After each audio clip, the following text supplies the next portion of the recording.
नागपूरमध्ये पुन्हा एकदा गुन्हे शाखेची धडक कारवाई. बंदी असलेला सुगंधी तंबाखू विकणाऱ्या टोळीचा पर्दाफाश आणि तब्बल लाखांच्या जवळपासचा मुद्देमाल जप्त. नागपूर शहरातील नवीन कामठी परिसरात गुन्हे शाखेच्या सोनसाखळी चोरी विरोधी पथकाने मोठी कारवाई केली आहे.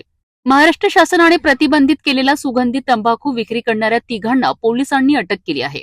या कारवाई दरम्यान पोलिसांनी वेगवेगळ्या ब्रँडचा बंदी असलेला तंबाखू तसेच तो तयार करण्यासाठी वापरली जाणारी मशीन जप्त केली आहे. जप्त मुद्देमालाची एकूण किंमत जवळपास 98,950 रुपये इतकी आहे. अन्न व औषध मानके कायदा 2006 अंतर्गत तसेच भारतीय न्याय संहितेच्या विविध कलमांनुसार आरोपींवर गुन्हा दाखल करण्यात आला आहे. या कारवाईमुळे नागपूरमध्ये सुरू असलेल्या बेकायदेशीर तंबाखू विक्रीवर मोठा आळा बसण्याची शक्यता व्यक्त केली जात आहे. नागपूरमध्ये बेकायदेशीर तंबाखू विक्रीवर पोलिसांनी मोठा घाव घातला आहे.